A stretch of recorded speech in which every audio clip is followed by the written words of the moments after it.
Hello student, मैं निशांत स्वामी NTS sir.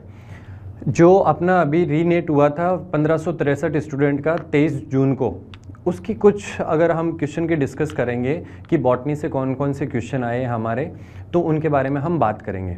ठीक है, तो हम आज देखने वाले हैं कि सेल और इकोलॉजी से रिलेटेड कौन से क्वेश्चन बॉटनी वाले पार्ट के अंदर आए हैं। ठीक है, हमारा जो क्वेश्चन नंबर 101 है वो क्वेश्चन क्या है the reason with high level of species richness, high degree of endemism and a loss of 70% of the species and habitat are in defined as.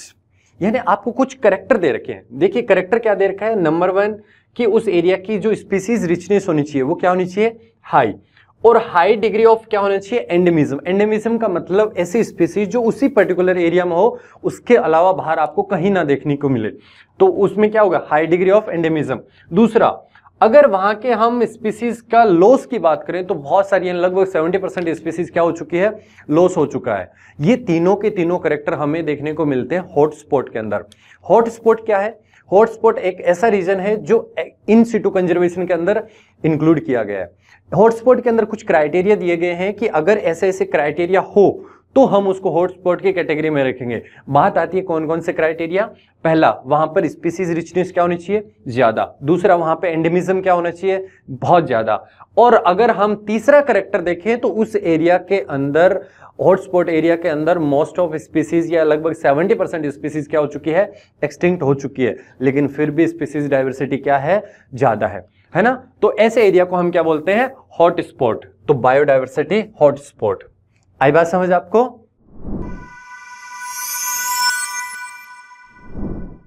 चलिए बच्चों, तो बात करते हैं अगले क्वेश्चन की। Which of the following simple tissues are commonly found in fruit wall of nuts and pulp of pear. तो आपको पता है कि इनके अंदर ग्रिटिनेस होती है, दानेदार नेचर होता है, और ये जो दानेदार नेचर होता है वो किसकी वजह से होता है बच्चों, बिकॉज ऑफ स्क्लेरिड्स। तो हमारे पास यहाँ पर आंसर आएगा इसका फर्स्ट, स्क्लेरिड्स।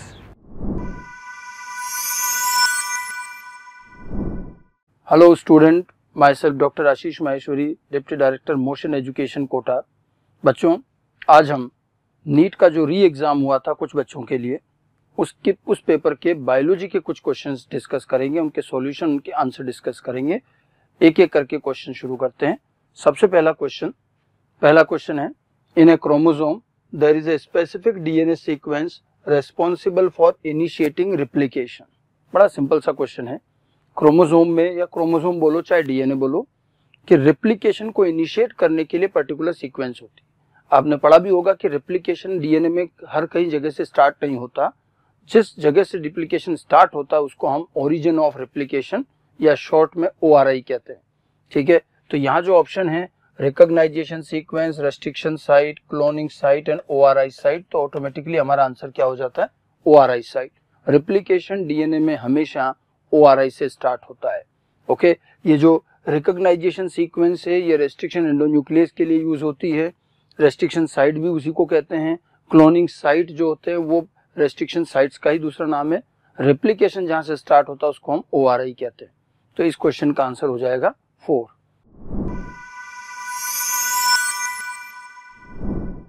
अगला क्वेश्चन लेते हैं। अगला क्वेश्चन, दो स्टेटमेंट दिए हुए हमें, स्टेटमेंट पढ़ते हैं। When many alleles of a single gene governs a character, it is called polygenic inheritance.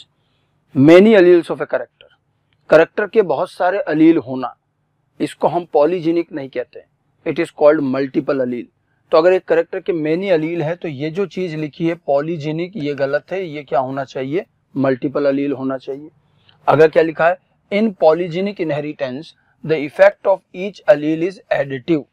Polygenic inheritance दरअसल क्वांटिटेटिव करेक्टर के इनहेरिटेंस को हम कहते हैं, और क्वांटिटेटिव करेक्टर में हर जीन का इफेक्ट जो है ऐड होता है। जितने ज्यादा हमारे पास डोमिनेंट अलील होते हैं सबका इफेक्ट ऐड होकर के फाइनल करेक्टर बनता है, because the character is quantitative. तो जो सेकंड स्टेटमेंट लिखा है कि पॉलीजेनिक में हर अलील का इफेक्ट एडिटिव होता है, ये बिल्कुल सही है, लेकिन बहुत सारे अलील होने को पॉलीजेनिक नहीं कहते हैं। पॉलीजेनिक जो होता है, many gene regulate one character, then it is called polygenic. If a character have many allele then it is called multiple allele। तो ये स्टेटमेंट 1 तो रॉन्ग है, 2 वाला जरूर सही है।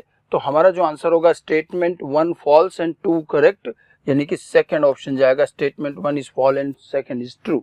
ओके,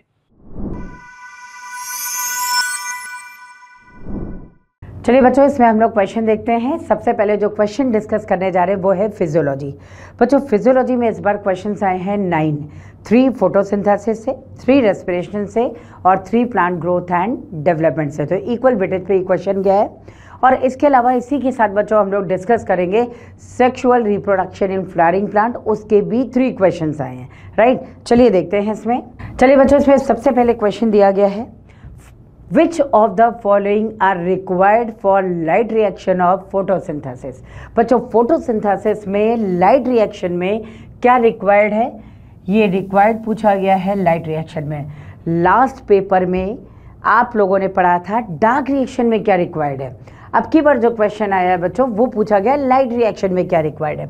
चलिए देखते हैं। CO2 बच्चों ये ज़रूरत होती है डार्क रिएक्शन में जब लाइट रिएक्शन ATP NADPH बना चुका होता है, इन एनर्जीज का यूज़ करता है डार्क रिएक्शन में CO2 को रिड्यूस करके ग्लूकोज बनाने में, ठीक है।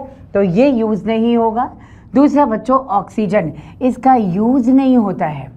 ऑक्सीजन लाइट रिएक्शन में इवॉल्व होती है वाटर के ब्रेकडाउन से, तो ये भी रॉन्ग है।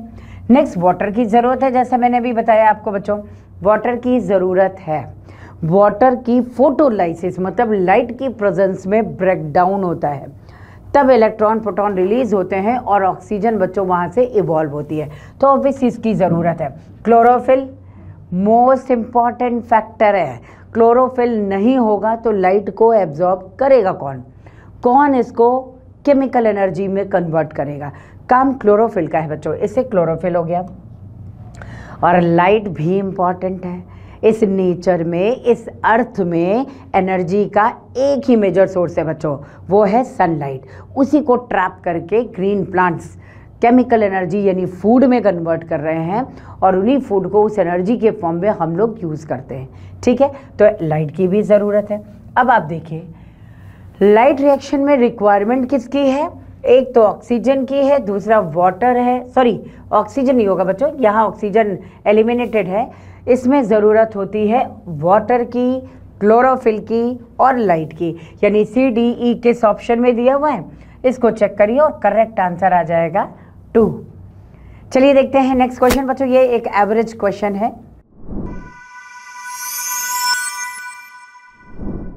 नेक्स्ट अपना क्वेश्चन है 106।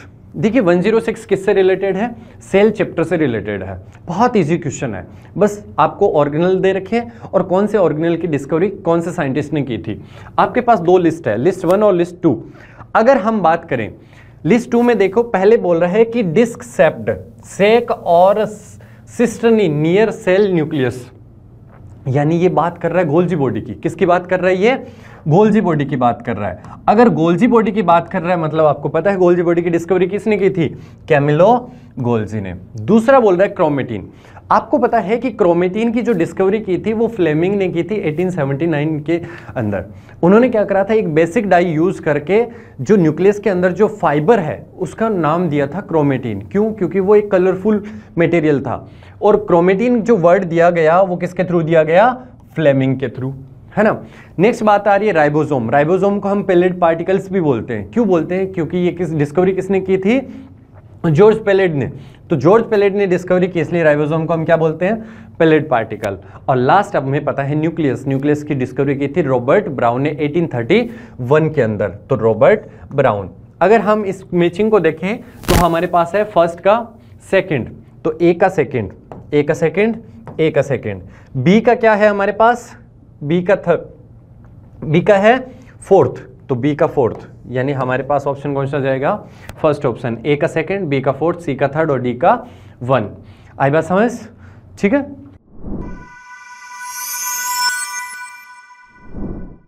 अगला क्वेश्चन लेते हैं।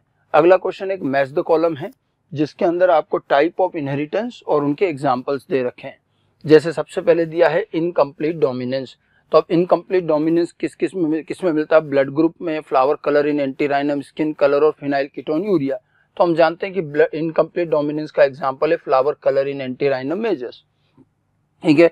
कोडोमिनेंस किस में मिलता है? तो ब्लड ग्रुप के अंदर एक ब्लड ग्रुप होता है AB ब्लड ग्रुप जो कोडोमिनेंस शो करता है, तो हम इसको इसके साथ मैच कर सकते हैं। प्लियोट्रॉपी होता है one gene regulate many character, और एनसीईआरटी में इसके एग्जांपल में हमें कुछ डिजीज दिए और वो डिजीज है फिनाइल कीटोन यूरिया, तो ये इसके साथ मैच होगी। Polygenic inheritance, skin colour human का पॉलीजेनिक का एग्जांपल है, तो ये इसके साथ मैच होगा। अब हम इन सबको मैच करते हैं तो ए का आंसर बनता है, ए का मैचिंग 2 बनता है, तो ए के 2 में 2 ही ऑप्शन है हमारे पास। फिर बी का 1 बनता है, तो बी के 1 को देखते हुए हमारे पास आंसर अपने आप हो जाता है सेकेंड। ओके, तो इसका आंसर सेकेंड रहेगा। नेक्स्ट आता है इसमें, चलिए इसको चेक करते हैं। Which part of the ovule store reserve food material. बच्चों ओव्यूल का स्ट्रक्चर अगर हम लोग देखें तो ये देखिए ओव्यूल का स्ट्रक्चर है। ये ओव्यूल में इंटेगुमेंट है, जहाँ पे इंटेगुमेंट एब्सेंट हो जाएगा इसको कहते हैं बच्चों माइक्रोपाइल। ठीक है, तो ये जो है यहाँ पर ओव्यूल हो गया। अब आप इसमें देखिएगा इसके अंदर बच्चों ये तो बन गया है एम्ब्रायो सैक। ठीक है, अब बाकी का जो पार्ट बचा हुआ है उसे हम कहते हैं न्यूसेलस। कौन सा पार्ट बचा हुआ है इसको देखते हैं। देखिए इधर ये जो पार्ट बच रहा है ना बच्चों, ये सारा पार्ट क्या है? न्यूसेलस है। ठीक, तो हम लोग अगर इसकी लेवलिंग करें तो लेवलिंग के अकॉर्डिंग आप देख सकते हैं, इसको ऐसे देखते हैं। यहाँ पे न्यूसेलस देखो ये पार्ट हो गया, इंटेगुमेंट ये पार्ट हो गया, प्लेसेंटा यहाँ से ओव्यूल जहाँ से जुड़ा होगा उसको कहते हैं बच्चों ये है देखो प्लेसेंटा, राइट। और फिनिकल क्या होता है? Ovular stock. ये देखिए, तो ओव्यूलर स्टॉक बच्चों फिनिकल है। ठीक, अब आपको क्वेश्चन क्या, which part of the ovule store reserve food material. पता है इंटेगुमेंट तो आउटर प्रोटेक्शन दे रहा है, ये फर्टिलाइजेशन के बाद बच्चों सीड में वो सीड कोट में कन्वर्ट होगा। ठीक, ये एम्ब्रायो सैक है, इन फ्यूचर इसी में एम्ब्रियो डेवलप होगा, राइट। अब बचता है बच्चों ये न्यूसेलस। न्यूसेलस इस डेवलपिंग एम्ब्रायो सैक को न्यूट्रिशन देता है, इसे न्यूसेलस ही न्यूट्रिटिव टिश्यू होगा। तो करेक्ट आंसर हमारे पास आ जाएगा न्यूसेलस।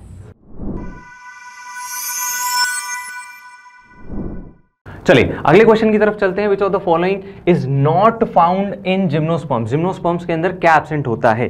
तो बात करते हैं बच्चों, सीव सेल्स आपको देखने को मिलते हैं, सीव ट्यूब्स नहीं मिलते हैं। इसके बाद एल्ब्यूमिनस सेल्स मिलते हैं, ट्रैकिड्स तो मिलते हैं लेकिन वेसल्स नहीं मिलते हैं। तो vessels are absent in gymnosperms. Sieve tubes और कंपेनियन सेल्स जो होते हैं वो एंजियोस्पर्म्स में प्रेजेंट होते हैं, और जिम्नोस्पर्म्स के अंदर वहां सीव सेल्स मिलते हैं और एल्ब्यूमिनस सेल्स मिलते हैं। ठीक है, और कंपेनियन सेल्स एब्सेंट होते हैं, और साथ ही साथ यहाँ पर वेसल्स एब्सेंट होते हैं। तो 2 चीजें एब्सेंट है आपके पास, किसमें?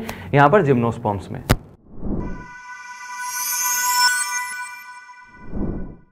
नेक्स्ट क्वेश्चन बात करते हैं हम 110 क्वेश्चन क्या आया था? Which of the following is not included under in situ conservation. ये क्वेश्चन है बायोडाइवर्सिटी का। बायोडाइवर्सिटी में अगर हम बात करें तो बायोडाइवर्सिटी कंजर्वेशन 2 टाइप के थे, एक इन सीटू कंजर्वेशन, एक दूसरा एक्स सीटू कंजर्वेशन। अगर आप किसी भी स्पीसीज का कंजर्वेशन उसके नेचुरल हैबिटेट में कर रहे हैं तो वो कौन सा है? In situ conservation. और अगर आप किसी स्पीसीज, ऐसी स्पीसीज जो थ्रेटनेड है यानी इंडेंजर्ड स्पीसीज है, अगर आप उसका कंजर्वेशन उसके नेचुरल हैबिटेट से हटाकर कहीं दूसरी जगह पर उसका कंजर्वेशन कर रहे हैं तो वो कौन सा है? Ex situ conservation. ये बोला which of following is not included in situ conservation, यानी किसकी बात कर रही है? Ex situ conservation. बात आती है wild life sanctuary. Wild life sanctuary एक टाइप का इन सीटू कंजर्वेशन है। कौन सा है? In situ. अगर मैं बात करूं बॉटेनिकल गार्डन, ये एक टाइप का क्या है? Ex situ conservation. अगर मैं बायोस्फीयर रिजर्व की बात करूं तो ये भी कैसा है? इन सीटू कंजर्वेशन है। और नेशनल पार्क भी कौन है? इन सीटू कंजर्वेशन है। तो कौन सा इन सीटू कंजर्वेशन नहीं है? तो कौन सा नहीं है? बॉटेनिकल गार्डन एक एक्स सीटू कंजर्वेशन है, इन सीटू कंजर्वेशन नहीं है। अगला जो क्वेश्चन है अगेन स्टेटमेंट वाला क्वेश्चन है, बायोटेक से। The Indian government has set up GEAC which will make decision regarding validity of GM research. Biotech के चैप्टर के एंड में आपको GEAC बताया जाता है, जेनेटिक इंजीनियरिंग अप्रूवल कमेटी। ये कमेटी इंडिया में जितना भी GM रिसर्च हो रहा है, जो भी जेनेटिकली मॉडिफाइड प्रोडक्ट आते हैं, उन सब की वैलिडिटी चेक करती है, कौन सा हमारे लिए यूज है उसको अलाउ करती है, नहीं तो नहीं करती है। तो ये स्टेटमेंट बिल्कुल ठीक है। ठीक है, दूसरा लिखा है biopiracy is the term used to refer the use of bio research by native people. अब देखिए बायोपायरेसी क्या चीज है कि जो प्लांट या एनिमल जिस जगह का है वहां के लोग उसको यूज कर रहे हैं, लेकिन कोई और आकर के बिना परमिशन के यूज करे या उसको वहां से ले जाकर कुछ और यूज करे, उसको पायरेसी कहते हैं। नेटिव पीपल अगर किसी जगह के प्रोडक्ट को यूज कर रहे हैं तो वो वहीं के लोग हैं और वो अपना प्रोडक्ट यूज कर रहे हैं, उसको बायोपायरेसी नहीं कहते। ये नेटिव पीपल लिखना गलत है, आउटसाइड पीपल होना चाहिए। तो स्टेटमेंट सेकंड रॉन्ग है, फर्स्ट वाला करेक्ट है। तो हमारा आंसर होगा स्टेटमेंट 1 ट्रू, सेकंड फॉल्स, यानी कि फर्स्ट आंसर हो जाएगा। ओके चलिए बच्चों एक और क्वेश्चन देखते हैं। डायरेक्ट क्वेश्चन है, sexual reproduction in flowering plant से pollen grains remains preserved as fossil due to the presence of। अभी तक तो हम लोग पढ़ते थे केमिकल, स्पोरोपोलेनिन एक केमिकल है जो पोलन को सेफ रखता है against chemical, biological and physical degradation से, राइट। अब वो ऑप्शन में नहीं है तो आपको ये सोचना था कि स्पोरोपोलेनिन प्रेजेंट किस में है, स्पोर की एक्साइन में है। अगर बच्चों हम लोग ये स्पोर का स्ट्रक्चर देखिए ये बनाते हैं तो इस स्पोर में बाहर की ओर क्या होता है, ये एक्साइन है, ठीक है, ये एक्साइन हो गई। तो जहां बच्चों एक्साइन एब्सेंट है ये और ये, इन्हें तो हम क्या देते हैं जर्मपोर है, और ये मान लीजिए हो गया यहाँ पर पोलन। पोलन तो 2 सेल स्ट्रक्चर बना दो, माइक्रोस्पोर है सिंगल सेल स्ट्रक्चर बनाइए, ठीक है। तो अब आपको ये जानना है कि पोलन ग्रेन रिमेन प्रिजर्व्ड, तो ये पार्ट क्या हो गया बच्चों, देखो एक्साइन लेयर है सबसे बाहर, किसकी बनी होती है, स्पोरोपोलेनिन की, स्पोरोपोलेनिन की बनी होती है। इसका मतलब हमें करेक्ट जो आंसर करना था बच्चों वो एक्साइन लेयर है। जबकि आप देखना ये इनर मोस्ट लेयर, इसको क्या कहते हैं हम लोग बच्चों, इसको हम लोग यहाँ पे कहते हैं इनर मोस्ट लेयर है और यह है एंटाइन लेयर, ठीक।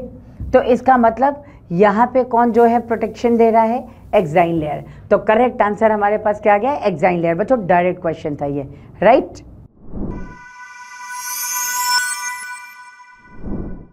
चलिए अगले क्वेश्चन की बात करते हैं। तो इसमें एग्जाम्पल्स दिए हुए हैं आपको बच्चों, टेरिडोफाइटा का यहाँ पर एग्जाम्पल्स हैं जितने भी क्लासिफिकेशन के हैं, और यहाँ आपको दिया हुआ है करेक्ट पेयर पहचानना है। तो यहाँ पर पहले ही पेयर में गड़बड़ हो रही है कि ये जो है ये आपको पता है ये क्या है, फर्न है, और फर्न को हम लोग कहते हैं टेरोप्सिडा, इसीलिए आपका करेक्ट आंसर हो जाएगा ऑप्शन नंबर फर्स्ट। चलिए प्लांट किंगडम से अगले क्वेश्चन की बात करते हैं। तो अगला क्वेश्चन हमारे पास आता है कि यहाँ पर करेक्ट मैच पहचानना है, जिसमें आपको अलग अलग प्लांट ग्रुप्स के एग्जाम्पल दिए हुए हैं। जिसमें बात करें Cedrus Pinus Sequoia, these are gymnosperms, तो ये सही है। इसके बाद एंजियोस्पर्म्स में सिकोया दिया हुआ है, ये गलत है। इसके बाद ब्रायोफाइटा में बच्चों यहाँ पर आपको पॉलीट्राइकम तो सही है, पॉलीसाइफोनिया रेड एल्गी होता है, इसीलिए गलत हो गया। और टेरिडोफाइटा की बात करें तो यहाँ जिंगो दिया हुआ है आपको, तो हर उसमें आपको कुछ ना कुछ गलत दिख रहा है। पहला आपका यहाँ सही है, तो इसलिए करेक्ट आंसर क्या हो जाएगा आपका first.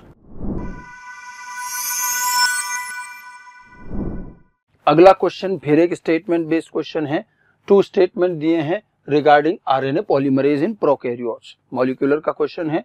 Statement 1, in prokaryotes RNA polymerase is capable of catalysing the process of elongation during transcription. जब ट्रांसक्रिप्शन स्टार्ट होता है तो आरएनए पॉलीमरेज 3 स्टेप में ट्रांसक्रिप्शन होता है, initiation, elongation and termination. Initiation में सिग्मा फैक्टर आरएनए पॉलीमरेज आके start करते हैं, लेकिन जो मेन काम आरएनए पॉलीमरेज का वो इलोंगेशन में होता है जब वो आरएनए बनाता है, और लास्ट में फिर वो टर्मिनेट होता है with the help of rho factor, ठीक है। तो ये बात बिल्कुल सही कि इलोंगेशन में वो काम आता है।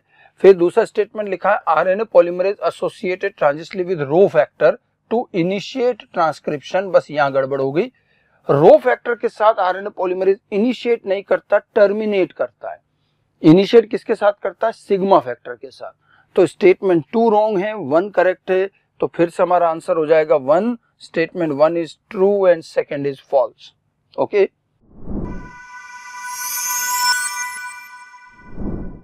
Next question, which of the following is a nucleotide. कौन सा इसमें न्यूक्लियोटाइड है। तो इसके लिए आपको नाइट्रोजन, देखिए न्यूक्लियोटाइड क्या होता है, नाइट्रोजन बेस एंड शुगर मिलके पहले न्यूक्लियोसाइड बनता है, फिर फॉस्फेट जुड़ के न्यूक्लियोटाइड बनता है।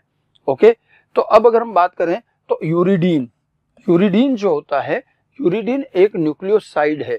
जब यूरेसिल और राइबोस शुगर कंबाइंड होते हैं तो यूरिडीन बनता है। यूरिडीन दरअसल है यूरेसिल प्लस राइबोज, इसको हम यूरिडीन कहते हैं। तो ये न्यूक्लियोसाइड है, न्यूक्लियोटाइड नहीं है।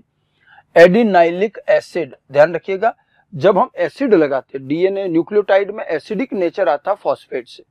तो एडिनाइलिक एसिड जो होता है इसके अंदर क्या क्या चीजें हैं, तो इसके अंदर एडिनिन है प्लस यहाँ पर शुगर जो है राइबोज शुगर है और इसके साथ फॉस्फेट है। तीनों चीजें जुड़ती हैं तब बनता है एडिनाइलिक एसिड, मतलब ये है एक न्यूक्लियोटाइड पूरा। तीनों यूनिट है मतलब ये एक न्यूक्लियोटाइड है। ठीक है। ग्वानिन, ग्वानिन तो सिर्फ और सिर्फ नाइट्रोजन बेस है और कुछ नहीं। और ग्वानोसिन जब कहते हैं तो यहां पर होता है ग्वानोसिन में ग्वानिन होता है और प्लस राइबोज शुगर है, ये ग्वानोसिन है, यानी कि ये भी न्यूक्लियोसाइड है। कुल मिलाकर इन सब में न्यूक्लियोटाइड कौन है, तो adenylic acid is a nucleotide. हमारा आंसर होगा सेकंड।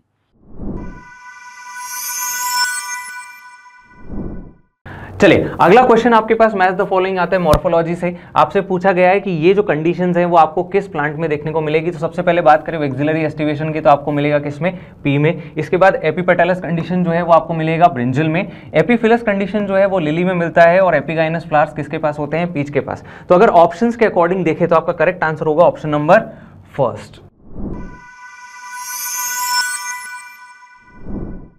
नेक्स्ट क्वेश्चन की बात करते हैं, एक और क्वेश्चन मॉर्फोलॉजी से ही।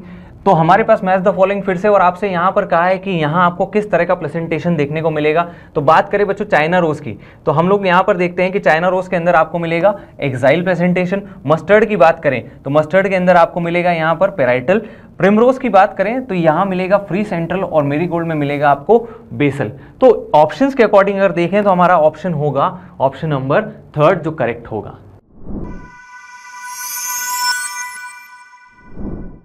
चलिए अगले क्वेश्चन की बात करते हैं। आपसे पूछा गया है which of the following helps in maintenance of pressure gradient in sieve tubes. तो आपको पता है सीव ट्यूब्स के पास अपना न्यूक्लियस नहीं होता है और वहां प्रेशर मेंटेन करने का जो काम है वो किसका होता है, कंपेनियन सेल्स का होता है। तो ऑप्शंस में देखें तो ऑप्शन नंबर 4 हमारे पास आता है कंपेनियन सेल्स। नेक्स्ट क्वेश्चन है अपना 120। अगर 120 की बात करें तो ये सेल से है, सेल में भी प्रोकैरियोट्स है। बात आ रही है मीजोजोम, मीजोजोम इन ए सेल ए। अगर मैं बात करूं प्रोकैरियोटिक सेल की, फॉर एग्जांपल ये प्रोकैरियोटिक सेल की सेल वॉल है। कौन है, सेल वॉल। सेल वॉल के चारों तरफ आपको क्या मिलेगा, ग्लाइकोकैलिक्स। लेकिन अगर अंदर बात करें तो अंदर आपको मेम्ब्रेन मिलेगी और मेम्ब्रेन में इस टाइप की फोल्डिंग मिलेगी और इस फोल्डेड स्ट्रक्चर को हम क्या बोलते हैं, मिजोजोम। क्या बोलेंगे, मिजोजोम। तो क्या मिजोजोम एक टाइप की इनर यानी प्लाज्मा मेम्ब्रेन की फोल्डिंग है क्या, चलिए देखते हैं क्या बोल रहा है। मेम्ब्रेन बाउंड वेसिकुलर स्ट्रक्चर, यानी अलग नहीं है, मेम्ब्रेन बाउंड वेसिकुलर स्ट्रक्चर नहीं है। दूसरा बोल रहा है chain of many ribosome attached to single mRNA, यानी एक एमआरएनए के ऊपर अगर बहुत सारे राइबोसोम प्रेजेंट है तो हम उसको पोलिसोम बोलेंगे, उसको मिजोजोम नहीं बोलेंगे। क्या बोलेंगे हम उसको, पोलिसोम। नेक्स्ट बोला special structure formed by extension of plasma membrane. बिल्कुल सही बात है, ये प्लाज्मा मेम्ब्रेन है, इस प्लाज्मा मेम्ब्रेन का ही ये एक्सटेंशन है, इसको हम क्या बोल रहे हैं, मिजोजोम। तो क्या होगा, मिजोजोम। फिर बोला medium size chromosome, no chromosome नहीं है ये क्या है, एक प्लाज्मा मेम्ब्रेन की इनफोल्डिंग या हम क्या बोल सकते हैं, एक्सटेंशन है। आई बात समझ। तो कौन सा ऑप्शन जाएगा हमारा, थर्ड ऑप्शन। ठीक है।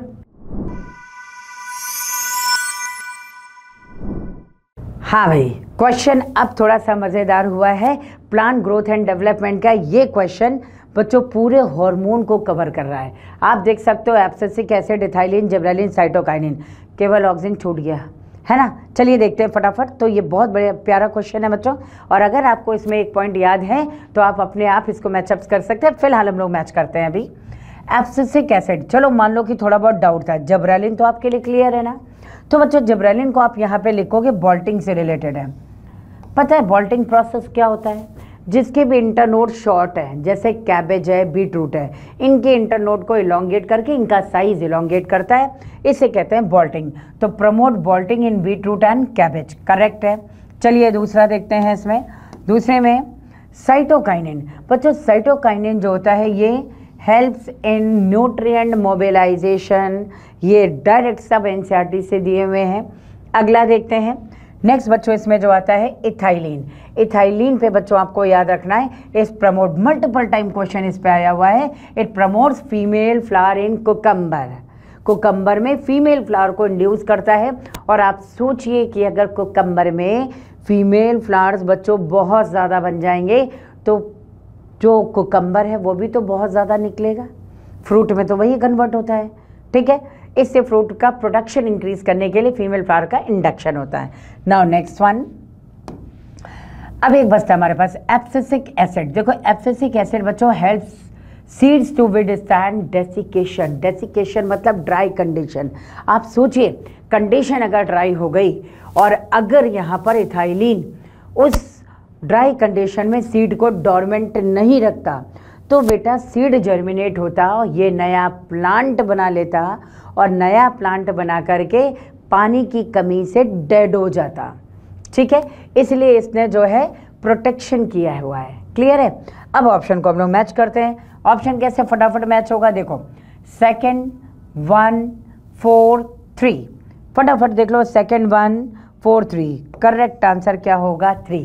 बच्चों ये क्वेश्चन अच्छा था, मैचअप्स का था सिंपल।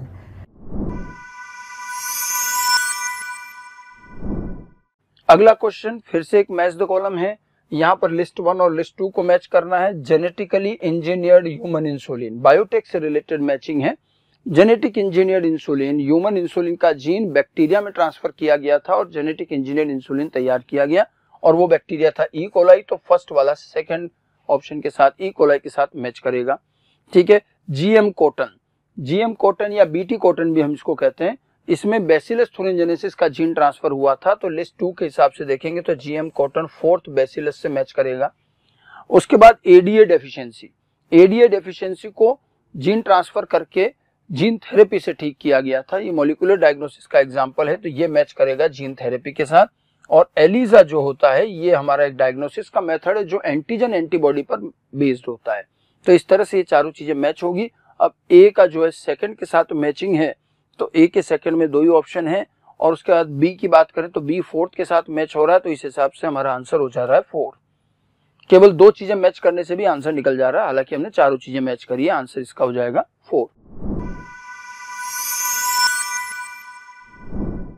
चलिए बच्चों यहाँ पे नेक्स्ट क्वेश्चन आया है रेस्पिरेशन से। रेस्पिरेशन के बच्चों इस बार 3 क्वेश्चंस आए हुए हैं। पहला क्वेश्चन हम लोग देख सकते हैं ईटीएस से, ठीक है। चलिए ईटीएस में पहले इसका ईटीएस का पार्ट बनाते हैं और फिर इसमें हम लोग देखते हैं कॉम्प्लेक्सेस कहाँ हैं। तो सबसे पहले यहाँ पे हम लोग देखते हैं, जैसे मान लीजिए बच्चों मैंने कहा कि रेस्पिरेशन का पर्पस क्या है। हम जो फूड इनटेक कर रहे हैं उससे एनर्जी हमारी सेल्स यूज़ कर ले, तो ये उसको क्या करता है, केमिकल एनर्जी में कन्वर्ट करता है, राइट। अब आप सोचिए कि हमारी बॉडी में खाना खाने के बाद क्या एनर्जी केवल एटीपी में कन्वर्ट हो रही है, क्योंकि सेल तो हमारी एनर्जी एटीपी के फॉर्म में यूज़ करता है।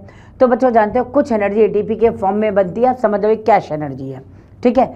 अब मान लीजिए कि कुछ एनर्जी ये रिड्यूस कोएंजाइम के फॉर्म में होती है, जैसे FADH2 और NADH2, ये 2 फॉर्म में होती है। क्लियर है। ये एनर्जी जो है चेक के फॉर्म में है। इस चेक को जब आप बैंक में ले जाके कन्वर्ट कराओगे तब कैश में कन्वर्ट होगा, है ना। और कैश का आनंद ही अलग है। अच्छा चलिए अब हम लोग यहाँ देखते हैं, यहाँ जो कैश है वो तो ATP है, लेकिन जो चेक के फॉर्म में एनर्जी यूज़ हो रही है बच्चों वो हो रही है यहाँ पर FADH2 और NADH2।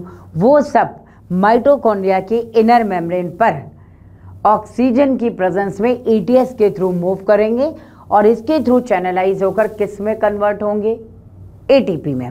तो वहाँ पर सिस्टम क्या है पहले ये देखते हैं। यहाँ पे बच्चों इसमें FMN है। FMN जो है इसके बाद आप देखिएगा यहाँ आपको मिल जाएगा आयरन सल्फर प्रोटीन कॉम्प्लेक्स। यही आयरन सल्फर प्रोटीन कॉम्प्लेक्स से इलेक्ट्रॉन्स लगातार मूव करता रहता है और यहाँ पे हमारे पास आ जाएगा यूबीक्विनोन, जो रिड्यूस होने के बाद यूबीक्विनोल, इसको हम लोग एक बेस बना रहे हैं, ठीक है। अभी मैं बताती हूँ आपको कैसे चलेगा। इसके बाद बच्चों यहाँ आता है साइटोक्रोम बी, ये होगा और वापस से आयरन सल्फर प्रोटीन कॉम्प्लेक्स से ये कनेक्ट होगा। इसके बाद आप देखिएगा यहाँ पर वापस से यूबीक्विनोन आएगा और ये यूबीक्विनोल में रिड्यूस होता है UQH2 और फिर आता है यहाँ पर आप देखिएगा तो साइटोक्रोम साइटोक्रोम C1 आएगा, ठीक। फिर आएगा साइटोक्रोम C, ये है साइटोक्रोम C, और यहाँ से साइटोक्रोम A और A3, ठीक है। लास्ट में क्या होगा ये अभी बताते हैं। तो अब हम लोग देखते हैं कैसे ऑक्सीडेशन होता है इलेक्ट्रॉन ट्रांसपोर्ट सिस्टम में। लगभग बच्चों ये एक सीक्वेंस में है जो अभी लेटेस्ट डायग्राम में शो किया गया है, ठीक है, एनसीईआरटी में। चलिए देखते हैं इसमें ये कैसे वर्क करता है। यहाँ देखते हैं बच्चों, जानते हो जब आपको NADH को चैनलाइज करना है तो NADH पाथ 1 से जो है चैनलाइज हो जाता है और ये ऑक्सीडाइज होकर क्या बनाएगा, NAD+, लेकिन हाइड्रोजन भी तो बनी है। अब ये हाइड्रोजन अपने इलेक्ट्रॉन और प्रोटॉन्स में ब्रेक हो जाती है, ठीक है। तो इलेक्ट्रॉन ये कॉम्प्लेक्स उठा लेगा, ठीक है, और एक्टिवेट हो जाएगा। एक्टिवेट होने के बाद यहीं से प्रोटॉन को ये कैप्चर करेगा। इसके बाद Fe से iron sulphur protein complex only electron career, ठीक है। तो ये इलेक्ट्रॉन यहाँ से ले लेगा, 2 इलेक्ट्रॉन्स अगर है ना बच्चों तो ये ले लेगा, लेकिन प्रोटॉन्स को क्या कर देगा, पंप। क्यों? क्योंकि आगे next to FMN flavin mononucleotide, यहाँ क्या है, आयरन सल्फर प्रोटीन कॉम्प्लेक्स है। पर जो iron sulphur protein complex only electron career है, इससे इसको प्रोटॉन्स को पंप करना ही करना पड़ेगा, राइट। अब ये इलेक्ट्रॉन डिफरेंट सिस्टम्स के थ्रू मूव करता हुआ वापस से यूबीक्विनोन में आता है इलेक्ट्रॉन, और क्योंकि यूबीक्विनोन जो कि लिपिड कंपाउंड है, यह हाइड्रोजन कैरियर है, इससे इसको प्रोटॉन यहाँ से लेना पड़ेगा, ठीक है। ये 2 प्रोटॉन यहाँ से लेंगे और यूबीक्विनोन में कन्वर्ट हो जाएंगे। लेकिन इसके बगल में साइटोक्रोम बच्चों B है। साइटोक्रोम कोई भी हो वो केवल इलेक्ट्रॉन कैरियर है, इससे इसको भी प्रोटॉन पंप करना पड़ेगा। एम आई राइट? चलिए देखते हैं नेक्स्ट। यही इलेक्ट्रॉन बच्चों यहाँ पर ये आयरन सल्फर प्रोटीन कॉम्प्लेक्स लेकर फर्दर इसका जो इलेक्ट्रॉन मूवमेंट है यूबीक्विनोन में होगा। And since we know that ubiquinone it is hydrogen carrier, so it takes proton from matrix, और मैट्रिक्स से प्रोटॉन लेकर वापस से यूबीक्विनोन में रिड्यूस होता है। Next to ubiquinone cytochrome only electron carrier, electron लेंगे लेकिन फर्दर प्रोटॉन्स को ये इंटरमेम्ब्रेनस स्पेस या पेरीमाइटोकॉन्ड्रियल स्पेस में पंप कर देंगे, राइट। अब अगर पेरीमाइटोकॉन्ड्रियल स्पेस में पंप करता है, देखो इलेक्ट्रॉन्स का मूवमेंट होता हुआ यहाँ तक आ जाएगा। यहाँ इसको मिलेगा नेजेंट ऑक्सीजन, और नेजेंट ऑक्सीजन इलेक्ट्रॉन प्रोटॉन रिमूवर दोनों है। तो यहाँ का तो ये ले लेगा इलेक्ट्रॉन, लेकिन यहाँ से प्रोटॉन्स को रिमूव करेगा और बना देगा मेटाबॉलिक वाटर। मेरे ख्याल में आप समझ पा रहे हैं। अब हम बात करते हैं बच्चों कॉम्प्लेक्सेस की, ठीक। एक बात करते हैं यहाँ पे सबसे पहले कि अगर यहाँ पर FADH2 होता तो किस पाथ से एंटर करता, यहाँ से।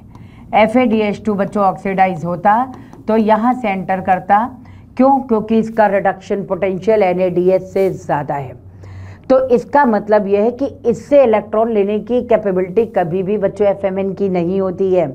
हमेशा FADH2 से इलेक्ट्रॉन लेने की औकात केवल और केवल यूबीक्विनोन में है। तो यूबीक्विनोन इससे बच्चों अब यहाँ से इलेक्ट्रॉन प्रोटॉन इसके चलेंगे, ठीक है, और वो ऑक्सीडाइज होते रहेंगे। यहाँ से रिडक्शन बराबर करता रहेगा, ये ऑक्सीडाइज होता रहेगा। तो आपको कहना है ये FAD में कन्वर्ट, और फिर से जो हाइड्रोजन निकली वो इनटेक करता रहेगा। तो कहने का मतलब यह है कि हमारे पास फर्स्ट कॉम्प्लेक्स क्या होना चाहिए बच्चों। फर्स्ट कॉम्प्लेक्स ये वाला है, यहाँ NADH को जो ऑक्सीडाइज कर दे वो क्या होगा, NADH डिहाइड्रोजिनेज, इसका हाइड्रोजन निकाल दे रहा है। तो फर्स्ट को तो यहीं से मैच कर दो, ठीक। अगला आ जाओ, सेकेंड पास से FADH2 एंटर कर रहा है ये, तो आपको बताना ये हो गया कॉम्प्लेक्स नंबर 2 FADH2 डिहाइड्रोजिनेज। अब सोचो क्रैब साइकिल में FADH2 कहाँ बन रहा था, जहाँ सक्सिनेट फ्यूमरेट में कन्वर्ट हो रहा था। तो हमने एंजाइम क्या लिखा, सक्सिनिक डिहाइड्रोजिनेज। तो या तो आप कह दीजिए FADH2 डिहाइड्रोजिनेज, या आप कह दीजिए सक्सिनिक डिहाइड्रोजिनेज। चेक करते हैं यहाँ पे कहाँ है, ये देखो कॉम्प्लेक्स 2 है और ये है बच्चों सक्सिनिक डिहाइड्रोजिनेज। क्लियर है? तो ये तो बच्चों हो गया यहाँ पे सक्सिनिक डिहाइड्रोजिनेज। अब आते हैं थर्ड कॉम्प्लेक्स क्या है। देखो थर्ड कॉम्प्लेक्स हमारे पास है साइटोक्रोम B से लेकर के साइटोक्रोम C1, ये कॉम्प्लेक्स है थर्ड हमारे पास। तो cytochrome B2 cytochrome C1 complex क्या हो गया थर्ड। तो ये थर्ड कॉम्प्लेक्स यहाँ लिख दीजिए, कॉम्प्लेक्स थर्ड है और कॉम्प्लेक्स थर्ड हमारे पास आ गया cytochrome B2 cytochrome C1। Clear है। लास्ट आता है बच्चों यहाँ पर ये साइटोक्रोम A और A3, ये फोर्थ कॉम्प्लेक्स है और इसी फोर्थ कॉम्प्लेक्स को हम लोग C ऑक्सीडेज भी कहते हैं। ये साइटोक्रोम C के टाइप हैं तो इनको कहते हैं साइटोक्रोम C ऑक्सीडेज। तो यहाँ पे देख लीजिए कौन सा बचा, ये वाला, ये हो गया बच्चों साइटोक्रोम C ऑक्सीडेज। क्लियर है। तो ये ETS से था जो माइटोकॉन्ड्रिया की इनर मेम्ब्रेन पे हो रहा है। अब हम लोग कॉम्प्लेक्सेस को मैच करें बच्चों, इसका मतलब तो ये कंफर्म है ना कि भाई ETS से रिलेटेड 4 कॉम्प्लेक्सेस हैं। फिफ्थ कॉम्प्लेक्स हमारे पास जो आएगा वो ATP सिंथेस का होगा और वो बच्चों सीधे ऑक्सीडेटिव फॉस्फोराइलेशन से रिलेटेड है। ठीक है, तो अब इसको मैच करते हैं। देखो यहाँ हो गया फर्स्ट फोर्थ, यहाँ से क्या लिखोगे, फर्स्ट है देन फोर्थ है देन सेकंड है और फिर 3 है। First fourth second third, check करो कहाँ है भाई, फर्स्ट फोर्थ सेकंड थर्ड, ये हो गया। फिर से एक बार चेक कर लीजिए, ये फर्स्ट हो गया, ये फोर्थ हो गया, इसके बाद सेकंड है, फर्स्ट फोर्थ सेकंड। तो करेक्ट आंसर बच्चों क्या होगा, सेकंड। नेक्स्ट क्वेश्चन है 124। 124 क्वेश्चन क्या है, cryo preservation technique is used for. ये भी बायोडाइवर्सिटी से क्वेश्चन है, यानी अब तक कितने बायोडाइवर्सिटी के क्वेश्चन देख लिए हमने, 3 क्वेश्चन आ चुके हैं। क्या बोल रहा है, cryo preservation technique is used for. देखो क्रायो प्रिजर्वेशन टेक्निक में क्या करते हैं हम, -196 डिग्री टेम्परेचर में यानी लिक्विड नाइट्रोजन के अंदर हम क्या करते हैं, कुछ गैमेट वगैरह को प्रिजर्व करते हैं या हम क्या करते हैं, कंजर्व करते हैं उनको, ताकि वो वाइबल स्टेज तक रहे या इन फ्यूचर उनका फर्टिलाइजेशन करना पॉसिबल हो सके। यानी एक टाइप से हम टिश्यू कल्चर के टाइम जब हम क्या करते हैं, इन विट्रो फर्टिलाइजेशन करवाते हैं तो गैमेट वगैरह को क्या करते हैं, -196 डिग्री में स्टोर करने का काम करते हैं। फिर क्या बोला, protection of environment. Protection of environment cryo preservation नहीं है। दूसरा क्या बोला, प्रोटेक्शन ऑफ बायोडाइवर्सिटी हॉटस्पॉट, यानी बायोडाइवर्सिटी हॉटस्पॉट का प्रोटेक्शन करना, नहीं, ये ऐसी कोई बात नहीं है। फिर बोल रहा है preservation of gamete in viable and fertile condition for a long period. बिल्कुल सही बात है, गैमेट को लॉन्ग टाइम तक वाइबल या फर्टाइल कंडीशन में अगर प्रिजर्व करना है तो आपको कौन सी टेक्निक यूज करनी पड़ेगी, क्रायो प्रिजर्वेशन टेक्निक। फिर बोल रहा है कि ये एक टाइप का इन सिटू कंजर्वेशन है, नहीं, ये एक टाइप का एक्स सिटू कंजर्वेशन है। आई बात समझ। तो इस ऑप्शन कौन सा जाएगा हमारा, थर्ड ऑप्शन।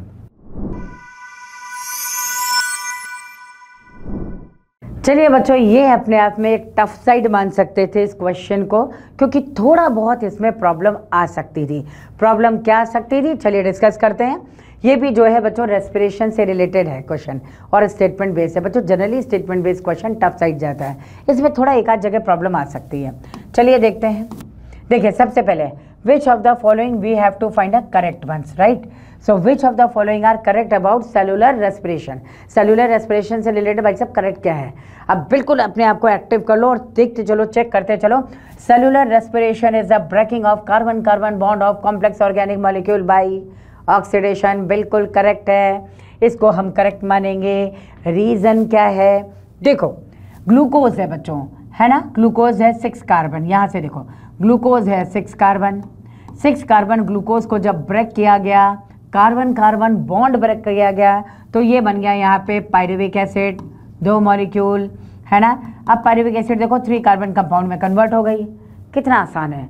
अब अगला देखो, ये अगर वापस से ब्रेक होता है, अब की बनाएगा एसिटाइल कोएंजाइम ए, ये क्या है, 2 कार्बन कंपाउंड है, इसमें ब्रेक हो गया है ना, 2 मॉलिक्यूल ऑलरेडी चल रहा है। फिर से ये ब्रेक हुआ तो ये ब्रेक हो गया बच्चों CO2 और वाटर में, तो हो गया ना, सब में कार्बन कार्बन बॉन्ड ब्रेक हो रहा है, इसलिए ये करेक्ट है और आपके एनसीईआरटी का लाइन भी है। Now next, the entire cellular respiration takes place in mitochondria. बस घंटी यहीं बज जानी चाहिए थी, क्योंकि सारा का सारा रेस्पिरेशन माइटोकॉन्ड्रिया में नहीं होता। इनफैक्ट इसकी स्टार्टिंग कहाँ होती है, साइटोप्लाज्म से। बिल्कुल करेक्ट है बच्चों। तो साइटोप्लाज्म में सबसे पहले ग्लूकोज का देखो ब्रेकडाउन होकर के 3 carbon compound it is converted into pyruvic acid. ठीक है, तो स्टार्टिंग साइटोप्लाज्म से है, इससे स्टेटमेंट क्या हो गया बच्चों, रॉन्ग। क्लियर। चलो ये रॉन्ग स्टेटमेंट हो गया। Now next, the fermentation takes place under anaerobic condition in germinated seed. बच्चों सीड में स्टार्टिंग का जो रेस्पिरेशन होता है वो क्या होता है, एनारोबिक, क्योंकि ऑक्सीजन नहीं है। धीरे धीरे ऑक्सीजन जब मिलने लगेगी तो साइमल्टेनियसली एरोबिक रेस्पिरेशन होगा, finally it is completely converted into aerobic.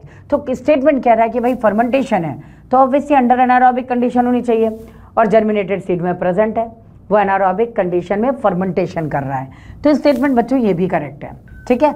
Next आते हैं, यहाँ थोड़ा सा बच्चों डाउट हो सकता था कि यहाँ पर फर्मेंटेशन जो है अगर हो रहा है तब तो एनारोबिक समझ आ रहा है, लेकिन हम जर्मिनेटेड सीड कह रहे हैं। भाई सीड जर्मिनेट होने के बाद भी उसका फर्मेंटेशन होता है, ठीक है, इससे आंसर ये सही है। The fate of pyruvate form during glycolysis depends on the type of organism also. बिल्कुल सही है बच्चों। देखो ग्लूकोज से बना पाइरुविक एसिड या पाइरुवेट, अब आगे इसका फेट है। अगर ऐसा ऑर्गेनिज्म मिल जाए जो एनारोबिक है तो वो एनारोबिक रेस्पिरेशन करेगा या फर्मेंटेशन कर देगा, और अगर इसको ऑक्सीजन अवेलेबल हो जाती है ऐसा ऑर्गेनिज्म में जो एरोबिक है तो ये इसको पूरी तरह से CO2 वाटर में कन्वर्ट कर देगा। तो ये स्टेटमेंट भी सही है। The fate of pyruvate form during glycolysis depends on type of organism, correct है। कौन सा ऑर्गेनिज्म इस पर डिपेंड करता है, ठीक है। ईस्ट है तो एनारोबिक रेस्पिरेशन फर्मेंटेशन कर देगा, अगर एनारोबिक बैक्टीरिया तो एनारोबिक रेस्पिरेशन करेगा, है ना। हमारे जो है ड्यूरिंग एक्सरसाइज एनारोबिक भी चल रहा है, तो ये ऑर्गेनिज्म टू ऑर्गेनिज्म वेरी कर रहा है। अदरवाइज हम लोग क्या करते हैं, एरोबिक रेस्पिरेशन करते हैं, तो ये बिल्कुल डिपेंड करता है। नेक्स्ट होगा, water is form during respiration as a result of oxygen accepting electron and getting reduced. बिल्कुल सही। अभी मैंने आपको इसके पहले इलेक्ट्रॉन ट्रांसपोर्ट सिस्टम बताया था। इलेक्ट्रॉन ट्रांसपोर्ट सिस्टम में लास्ट में क्या था, निजेंट ऑक्सीजन, और निजेंट ऑक्सीजन इलेक्ट्रॉन प्रोटॉन लेकर के क्या बना रहा था, मेटाबॉलिक वाटर। यही ये क्वेश्चन कह रहा है statement. Water is formed during respiration as a result of oxygen accepting electron and getting reduced. This is also correct. अब देखो आपको बताना था कितने करेक्ट हैं, एक ही रॉन्ग है, तो A, C, D, E check करो और ये हो गया इसमें आंसर।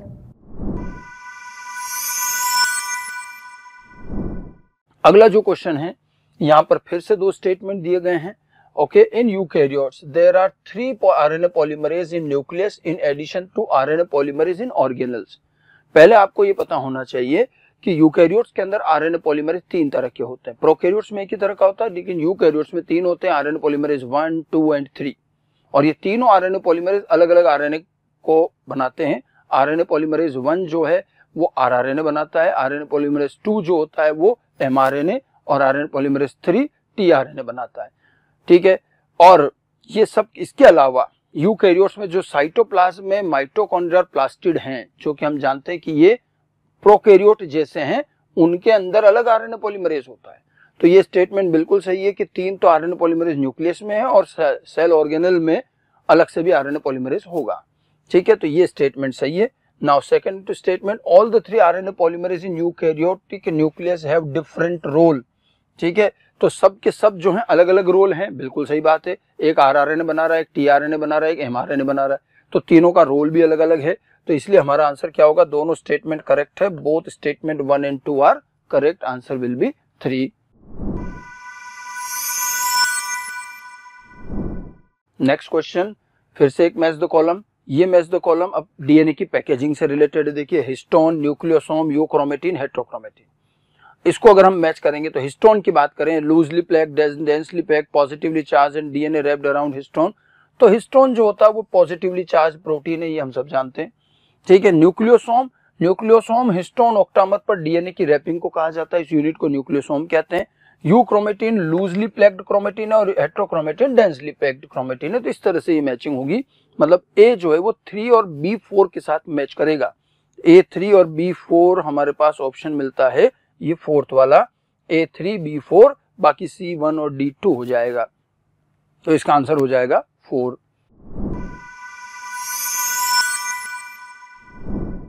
अगला क्वेश्चन फिर से एक स्टेटमेंट वाला है। देखो बच्चों, खूब सारे ढेर सारे स्टेटमेंट वाले क्वेश्चन आ रहे हैं, ठीक है। Statement 1 and statement 2, failure of segregation of chromatid during cell cycle resulting in the gain और loss of whole set of chromosome in an organism known as aneuploidy.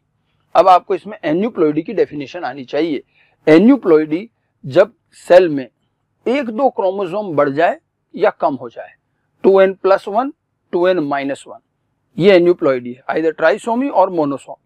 और ये चीज कब होती है? जब सेग्रीगेशन फेल हो जाता है, होमोलोगस पेयर सेपरेट नहीं होता, जिसको हम नॉन डिसजंक्शन कहते हैं।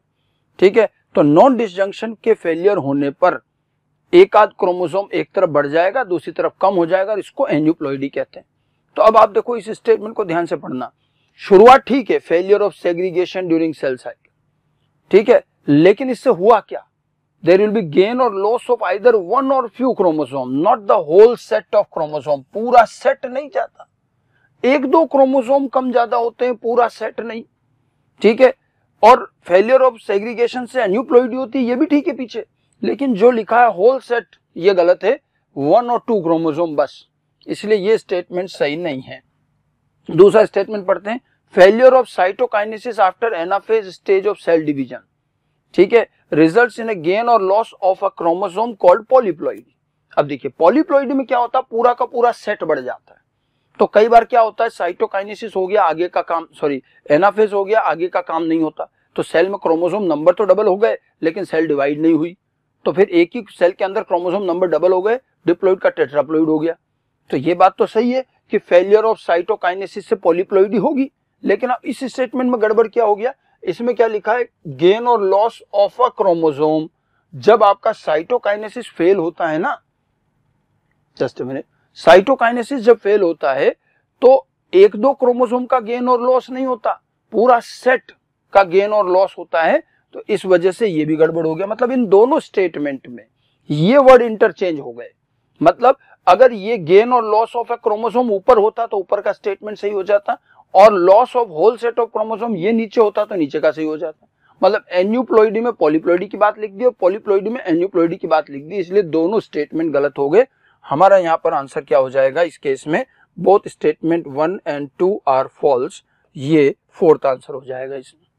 आगे बात समझ में। नेक्स्ट क्वेश्चन है 129। ये हमारा क्वेश्चन है सेल साइकिल से। देखिए सेल साइकिल के अंदर अगर हम बात करें तो बोल रहे हैं recombination between homologous chromosome is completed by end of, यानी रिकॉम्बिनेशन या हम बोल सकते हैं क्रॉसिंग ओवर कब होगा। हमें पता है कि मियोसिस सेकेंड के प्रोफेज 1 में आपको टोटल 5 सब स्टेजेस देखने को मिलती है। Number 1 leptotene, number 2 zygotene, number 3 pachytene, number 4 diplotene and last है डाइकाइनेसिस। अगर हम लेप्टोटीन की बात करें तो वहाँ पे क्रोमोसोम का फॉर्मेशन होता है, यानी कंडेंसेशन होता है क्रोमेटिन का। जाइगोटीन की बात करें तो साइनेप्टोनिमल कॉम्प्लेक्स बनेंगे। पैकाइटिन के अंदर बात करें तो क्रॉसिंग ओवर या रिकॉम्बिनेशन होता है, और डिप्लोटीन के अंदर जो क्रॉसिंग ओवर हुआ है वो यानी जो होमोलोगस क्रोमोसोम का सिनेप्सिस बना है उनका क्या होता है, डी सिनेप्सिस होता है। लेकिन एक रीजन पे को छोड़ के जहां पे क्रॉसिंग ओवर हुआ था उसको हम काइजमेटा बोलते हैं। और लास्ट डाइकाइनेसिस की बात करें तो उसमें काइजमेटा का टर्मिनलाइजेशन होता है। बात आ रही है कि रिकॉम्बिनेशन या क्रॉसिंग ओवर कौन से रीजन में होगा, कौन से स्टेज में होगा, तो कौन से स्टेज के अंदर होगा, पैकाइटिन के एंड तक क्रॉसिंग ओवर या रिकॉम्बिनेशन क्या हो जाता है, कंप्लीट हो जाता है। आई बात समझ, क्योंकि डिप्लोटीन में जाते ही होमोलोगस क्रोमोसोम क्या होते हैं, सेपरेट होते हैं, यानी डी सिनेप्सिस होता है। आई बात समझ।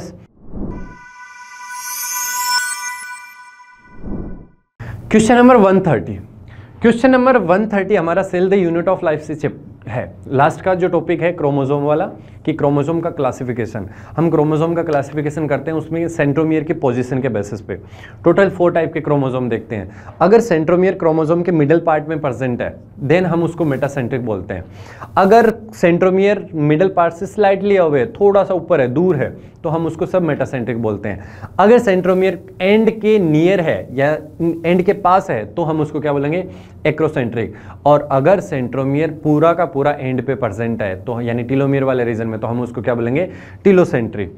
तो बात आती है यहां पर, ये बोल रहा है पहला कि मेटासेंट्रिक क्रोमोसोम। मेटासेंट्रिक क्रोमोसोम में क्रोमोसोम का जो सेंट्रोमियर होगा वो मिडिल पार्ट में होगा, और जब मिडिल पार्ट में हो जाता है तो उससे जो आर्म्स बनती है दोनों की दोनों कैसे बनती है, इक्वल आर्म बनती है।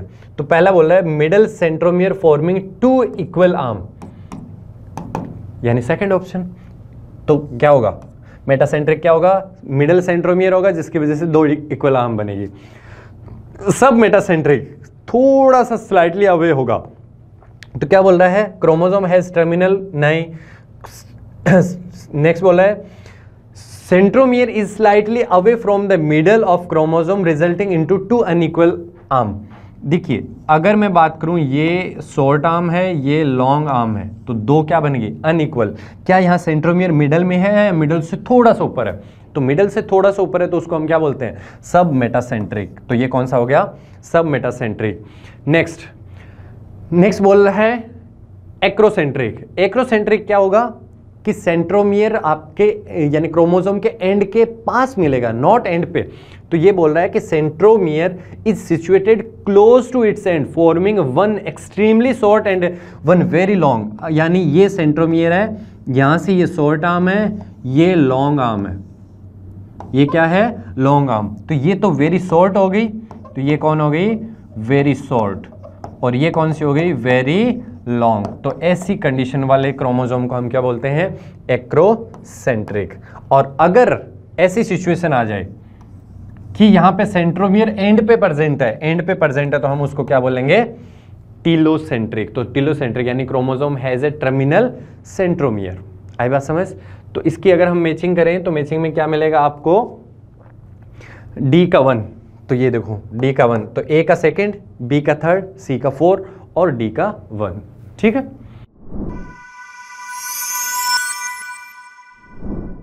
तो चलिए बच्चों अपन बात करते हैं क्वेश्चन नंबर 131 जो कि Q1 में था, जो री एग्जाम हुआ था नीट का 23 जून को, उसकी बात कर रहे हैं। तो यहाँ पर ये क्वेश्चन बायोमोलिक्यूल से पूछा हुआ है, लाइगेज के बारे में। तो बायोमोलिक्यूल से इन्होंने लाइगेज की बात की हुई है कि भाई लाइगेज क्या करता है।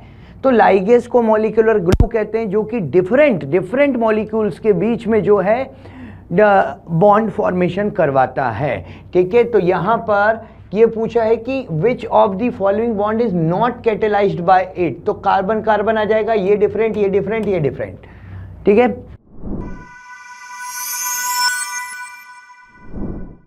चलिए बच्चों, अब ये आता है प्लांट ग्रोथ एंड डेवलपमेंट से, जिससे 3 क्वेश्चंस आए हैं इस बार। पहला जो क्वेश्चन था, यहाँ अगर हम लोग कहते हैं कि भाई स्कूग ने ऑब्जर्व किया दैट कैलस प्रोलिफरेट, मतलब कैलस डिवाइड होता है from the internodal segment of tobacco. ये स्टार्टिंग में बच्चों प्लांट ग्रोथ एंड डेवलपमेंट में जो डिस्कवरर के नेम दिए गए कि जिन साइंटिस्ट ने डिस्कवर किया, किस में डिस्कवर किया, एक्सपेरिमेंट का नाम क्या है।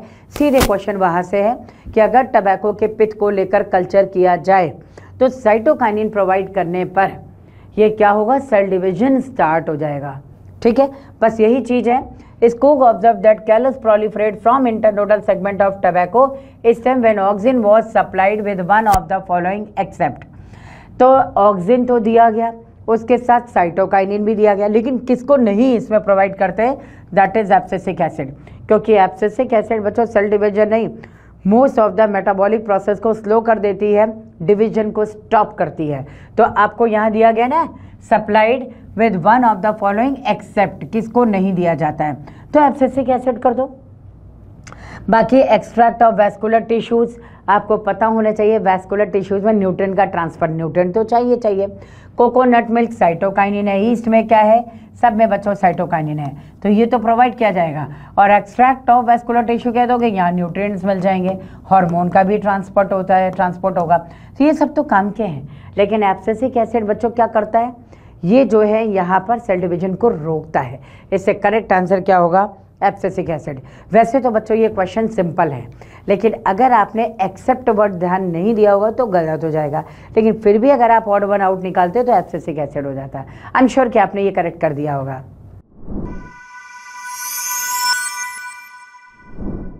चलिए बच्चों, एक और क्वेश्चन की ओर बढ़ते हुए यहाँ देखिएगा, given below are some statement about plant growth regulator. देखो भाई, प्लांट ग्रोथ से फिर दूसरा क्वेश्चन आ गया है। ठीक है, इसमें देखते हैं, all gibberellic acid are acidic in nature, right. भाई हम लिखते ही जिब्रेलिक एसिड है, कह ही रहे हैं एसिड, तो सारे के सारे क्या होंगे, एसिडिक इन नेचर होंगे। सेकेंड आ जाओ, auxin are antagonistic to gibberellic acid. भाई ये कैसे हो सकता है, जिब्रेलिन भी सेल डिवीजन कर रहा है, ऑक्सिन भी सेल डिवीजन कर रहा है, तो इसका एंटागोनिस्टिक यानी ऑपोजिट कैसे हो सकता है। पता है इसकी जगह क्या आना चाहिए था, इसकी जगह आना चाहिए था एब्सिसिक एसिड। बच्चों एब्सिसिक एसिड एंटागोनिस्टिक होता है जिब्रेलिक एसिड का, जितने इफेक्ट जिब्रेलिक एसिड देता है उसी का उल्टा कौन करता है, एब्सिसिक एसिड। तो ये स्टेटमेंट हो गया हमारे पास रॉन्ग, क्योंकि ऑक्सीजन की जगह क्या होना चाहिए था, एब्सिसिक एसिड। चलिए बच्चों ये भी थोड़ा सा हल्का सा टफ साइड मान सकते हैं, लेकिन अगर स्टेटमेंट याद है तो कर भी सकते हैं आप। Zeatin was isolated from coconut milk. आपको पता है कोकोनट मिल्क और जियामेज यानी मेज, इसमें से एक्सट्रैक्ट होता है साइटोकाइनिन, लिखा है ना कॉर्न जर्म ऑयल, इससे साइटोकाइनिन एक्सट्रैक्ट होता है। और बच्चों यही साइटोकाइनिन जो है जियामेज से एक्सट्रैक्ट हुआ तो इसका नाम रखा गया जियाटिन, है ना। और क्योंकि कोकोनट मिल्क में था इससे इसको जियाटिन के नाम से रखा गया, तो ये स्टेटमेंट सही है। Ethylene induces flowering in mango, correct है बच्चों। इथाइलिन जो है मैंगो और पाइनएप्पल दोनों में फ्लावरिंग को इंड्यूस करके फ्रूट और सीड बनाता है, क्लियर, ठीक है ना। तो ये जो है यहाँ पर इथाइलिन करेक्ट है। लास्ट है इसमें एब्सिसिक एसिड इंड्यूसेस पार्थिनोकार्पी। बच्चों एब्सिसिक एसिड पार्थिनोकार्पिक कैसे यूज करता है, एब्सिसिक एसिड तो सारी चीज ही रोक देता है, पार्थिनोकार्पी के लिए यहाँ पे बच्चों हार्मोन होना चाहिए था, और ये हार्मोन होगा यहाँ पर क्या, ऑक्सिन, बिल्कुल करेक्ट है। देखो हर जगह ऑक्सिन की जगह एब्सिसिक एसिड दे दिया है, ऑक्सिन की जगह यहाँ ऑक्सिन की जगह एब्सिसिक एसिड, यहाँ एब्सिसिक एसिड की जगह ऑक्सिन चेंज कर दिया है, तो स्टेटमेंट क्या हो गया बच्चों, रॉन्ग। ये पार्थिनोकार्पी इंड्यूस नहीं करता है। अब देख लो आपको क्या बताना था, some statement about plant growth, choose the correct statements. तो करेक्ट कौन सा निकला, ए, सी और डी। तो करेक्ट आंसर बच्चों हमारे पास क्या हो जाएगा, ए, सी, डी। आप समझ गए होंगे कि मैं अगर कह रही हूँ oxygen are antagonistic to gibberellin, wrong है, एब्सिसिक एसिड आता है। और अगर मैंने कहा abscisic acid induce parthenocarpy, this is also wrong because here in place of abscisic acid oxygen should be present, ठीक है। तो करेक्ट आंसर बच्चों आ गया हमारे पास 1।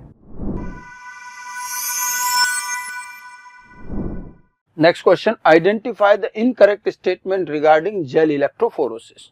जेल इलेक्ट्रोफोरोसिस के लिए क्या गलत है, ठीक है। Separated DNA fragments can be directly seen under UV radiation. देखिए यूवी रेडिएशन में दिखता जरूर है बट डायरेक्टली नहीं दिखता, पहले स्टेन करना पड़ेगा इथिडियम ब्रोमाइड से, फिर दिखता है, डायरेक्ट नहीं दिखता, गलत है। Separated DNA can be extracted out from gel piece, ये सही है। जो डीएनए सेपरेट हुआ आप उसमें से एक को काट के निकाल सकते हो, जिसको हम इल्यूशन कहते हैं, ये बिल्कुल ठीक है, ठीक है। Fragment of DNA moves towards the anode, DNA negatively charge होता है तो पॉजिटिवली चार्ज एनोड की तरफ मूव करेगा, बिल्कुल सही बात है।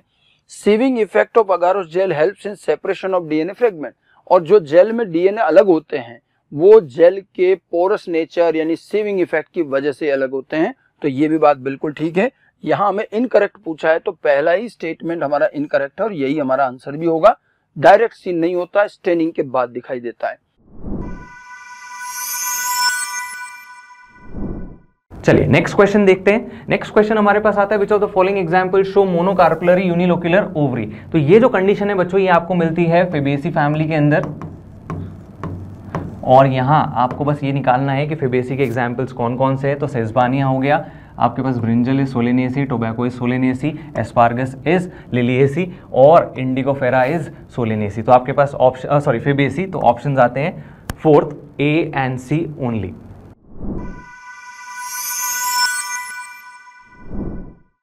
फिर से दो स्टेटमेंट दिए आपके पास, फिर से पढ़ते हैं चलिए। इन द लैकोपेरोन, ये जीन रेगुलेशन का क्वेश्चन है। Z gene codes for beta galactosidase which primarily responsible for the hydrolysis of lactose into galactose and glucose. बिल्कुल, लैकोपेरोन में 3 जीन है जिसमें पहला जीन होता है लेक Z जो बनाता है बीटा गैलेक्टोसाइडेज और वो लैक्टोज का ग्लूकोज और गैलेक्टोज में ब्रेक डाउन करता है। ये बात बिल्कुल सही है, स्टेटमेंट बिल्कुल correct. Statement 2, in addition to lactose glucose और galactose can also induced lac operon. ये बात तो एनसीईआरटी की लाइन भी है, पढ़ना, ये ध्यान रखना। Lactose is the inducer, lactose आकर के लैकोपेरोन को ऑन करता है, ग्लूकोज गैलेक्टोज ऑन नहीं करते, क्योंकि लैक्टोज ही होता है जो रिप्रेसर से बाइंड कर पाता है, ग्लूकोज गैलेक्टोज नहीं बाइंड कर पाते हैं। ये स्टेटमेंट हमारा गलत हो जाएगा, इस वजह से आंसर होगा स्टेटमेंट 1 ट्रू, 2 इज फॉल्स, यानी कि आंसर हो गया फर्स्ट। क्लियर।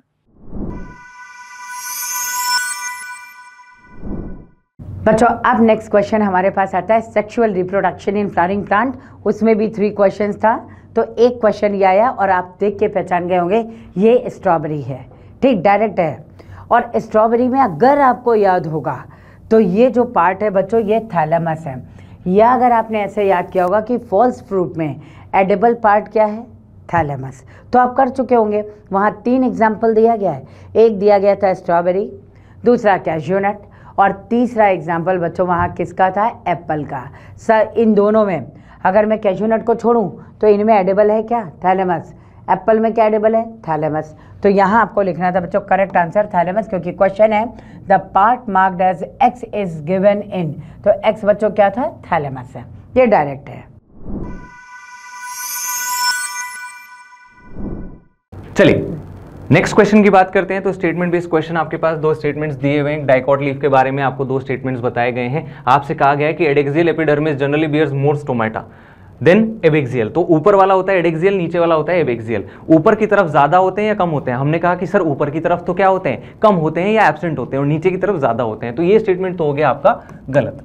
दूसरे स्टेटमेंट की बात करते हैं, the adaxially placed palisade parenchyma is made up of elongated cells which are arranged vertically and parallel to each other. तो सही बात है, ऊपर की तरफ जो एडेक्सियल सरफेस है उसमें आपको देखने को मिलते हैं क्या, पैलिसेड पैरेन्काइमा, जो हम कहते हैं इलोंगेटेड सेल्स होते हैं और क्लोजली पैक्ड होते हैं। तो इसीलिए हम कहते हैं कि सेकंड स्टेटमेंट जो है वो सही है। तो ऑप्शंस के अकॉर्डिंग देखें तो हमारा ऑप्शन नंबर 2 जो है वो करेक्ट आंसर होगा।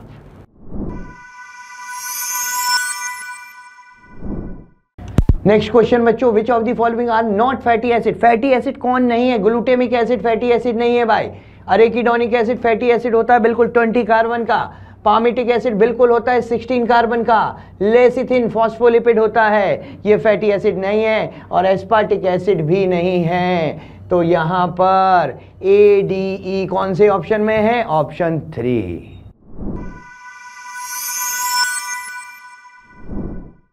नेक्स्ट क्वेश्चन नंबर 140, ये हमारा क्वेश्चन है इकोसिस्टम से। अगर इस क्वेश्चन की बात करें हम, तो आपको 10% एनर्जी लो उसके अकॉर्डिंग है। जो 10% एनर्जी लो है वो क्या बोलता है कि आप किसी भी ट्रॉपिक लेवल, फॉर एग्जांपल ये T1 ट्रॉपिक लेवल है, आप इस T1 ट्रॉपिक लेवल से नेक्स्ट पे जाओगे तो केवल 10% एनर्जी ट्रांसफर होगी। इससे जब यहाँ पे जाओगे तो उसकी 10% एनर्जी ट्रांसफर होगी। यहाँ से यहाँ जाओगे तो ओनली 10% एनर्जी ट्रांसफर होगी। पूछा क्या है कि इस पिरामिड के अंदर जो T1 ट्रॉपिक लेवल है, कौन सा T1 ट्रॉपिक लेवल है, उसमें कितनी एनर्जी होगी। अगर कहाँ पे T4 पे 1000 जूल है, यहाँ पे कितनी है, अगर 1000 जूल एनर्जी है T4 पे, तो T4 ये 1000 जूल है किसका, 10%, T3 का। तो हम बोलेंगे T3 में कितनी जूल एनर्जी है, 10,000 जूल। कितनी, 10,000 जूल। अब जब T3 में 10,000 जूल है तो वो T3 वाली जो T2 है उसका 10% है, यानी कितनी होगी, 1 लाख। तो आपने बोला ये कितनी जूल होगी, 1 लाख। तो T2 पे कितनी, 1 लाख जूल। अगर हम बात करें T1, तो T1 पे क्या है, ये T2 वाली T1 की 10% है, यानी कितनी मिलेगी आपको, 10 लाख। तो हमने बात की ये कितनी, 10 लाख जूल। यानी हर बार देखो 10% एनर्जी ट्रांसफर हो रही है, 90% एनर्जी लॉस हो रही है। तो यहाँ पे अगर 10 लाख है तो 10% 1 लाख, 1 लाख का 10% 10,000, 10,000 का 10% कितना, 1000। तो ऑप्शन हमारा पूछा गया किसमें, T1 ट्रॉपिक लेवल। तो T1 ट्रॉपिक लेवल में कितनी मिलेगी आपको, 10 लाख जूल। आई बात समझ। ऑप्शन कौन सा जाएगा, 4th ऑप्शन।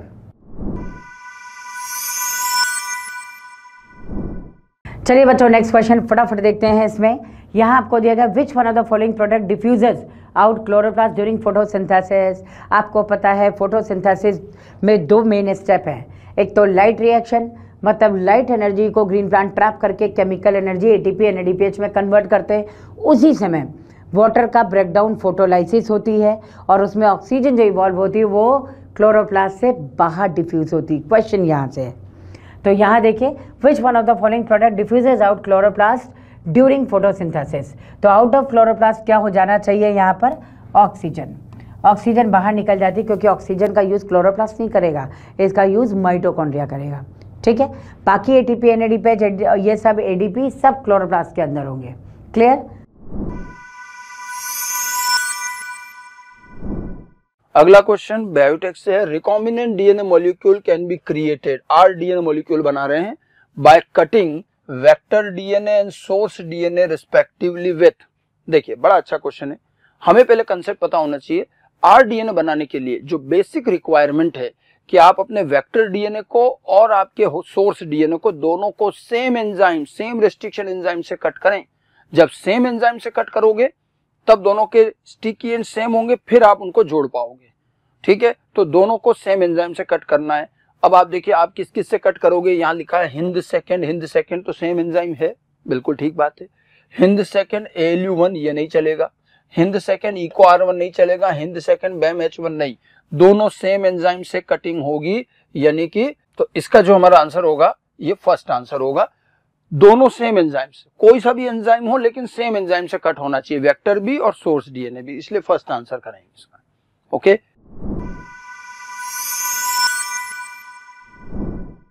नेक्स्ट क्वेश्चन है क्वेश्चन नंबर 143। अगर 143 की बात करूं मैं तो बात आती है यहां पर वही सेम क्वेश्चन इकोसिस्टम का। आपको पता होगा कि इकोसिस्टम के अंदर अगर मैं इकोलॉजिकल पिरामिड की बात करूं तो इकोलॉजिकल पिरामिड की 3 लिमिटेशन है। 3 लिमिटेशन क्या है? पहली लिमिटेशन है कि इकोलॉजिकल पिरामिड केवल फूड चेन को रिप्रेजेंट करता है। किसको रिप्रेजेंट करेगा? केवल फूड चेन को रिप्रेजेंट करता है, फूड वेब को रिप्रेजेंट नहीं करता। जबकि एक नेचर में एक इकोसिस्टम में फूड चेन से कितना ही ज्यादा स्टेबल कौन होती है? Food web. पहली लिमिटेशन। दूसरा, हम बहुत सारे ऐसे ऑर्गेनिज्म देखते हैं जो मोर देन 1 ट्रॉपिक लेवल पे प्रेजेंट है। जैसे हम स्पैरो की बात कर लें, है ना, तो स्पैरो क्या है? मोर देन 1 ट्रॉपिक लेवल में प्रेजेंट हो सकता है, यानी वो हर्बीवोरस भी हो सकती है और कार्निवोरस। तो लेकिन वहाँ पे इकोलॉजिकल पिरामिड में कहीं नहीं दिया कि कुछ organism more than 1 trophic level पे प्रेजेंट हो सकते हैं। ठीक है, तो 2 ये होगी। थर्ड है कि जो इकोलॉजिकल पिरामिड है उसमें कहीं पे भी जो डेड ऑर्गेनिक मैटर को कंज्यूम करने वाले जो सेप्रोफाइटिक ऑर्गेनिज्म है उनका कहीं पे भी जिक्र नहीं है। दूसरा, ना कहीं पे भी माइक्रोब्स का बात की गई है। ये जबकि बहुत ज़्यादा अगर हम बात करें टेरेस्ट्रियल इकोसिस्टम में मोस्ट ऑफ एनर्जी जो कंड्यूट होती है वो किससे होती है? डेट्राइटस फूड चेन पे, जबकि डेट्राइटस फूड चेन के बारे में कोई जिक्र नहीं किया गया है। तो 3 लिमिटेशन है।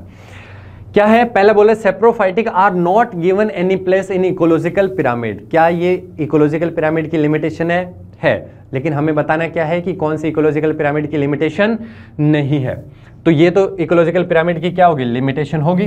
दूसरा बोल रहा है it assume a simple food chain that almost never exist in nature. बिल्कुल सही बात है, फूड चेन नेचर में एग्जिस्ट नहीं करती। कौन एग्जिस्ट करती है? Food web. तो ये तो लिमिटेशन है। नेक्स्ट बोल रहा है it accommodates A food web. क्या फूड वेब को पिरामिड में रखा गया है? क्या नहीं रखा गया, तो ये लिमिटेशन नहीं है।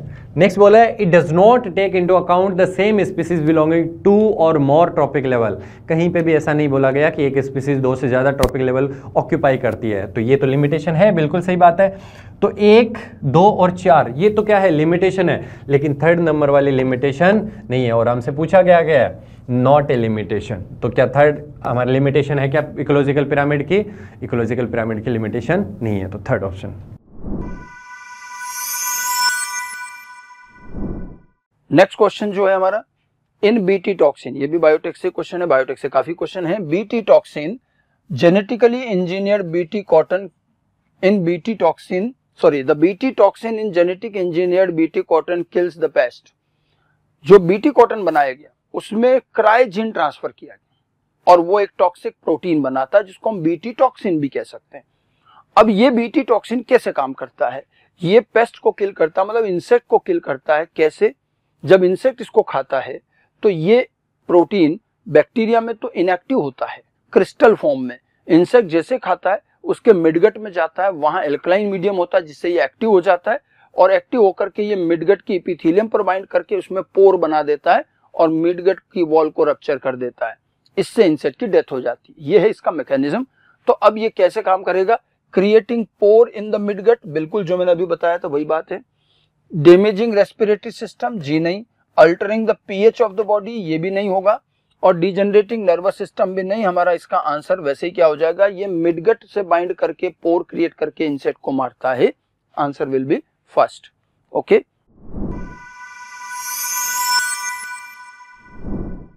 चलिए नेक्स्ट क्वेश्चन की बात करते हैं बच्चों। तो बायोलॉजिकल क्लासिफिकेशन से क्वेश्चन है, प्रोटिस्टा का एक क्वेश्चन आपसे पूछा गया है। यहाँ आपसे मोड ऑफ न्यूट्रिशन पूछा गया है डिफरेंट डिफरेंट प्रोटिस्ट का।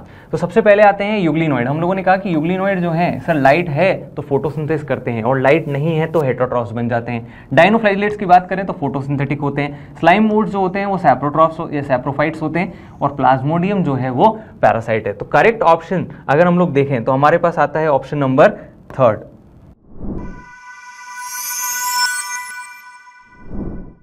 नेक्स्ट क्वेश्चन बच्चों आपके सामने, विच of the following depict the following graph depict the effect of substrate concentration. Substrate concentration की बात की है और रेट ऑफ रिएक्शन की बात की है, तो यहां पर आंसर 1 आएगा। क्योंकि क्या होता है, जैसे जैसे सबस्ट्रेट कंसंट्रेशन बढ़ता है रेट ऑफ रिएक्शन बढ़ती है, बट एक लिमिट पे जाके वो कांस्टेंट हो जाती है, तो इसलिए आंसर 1 है।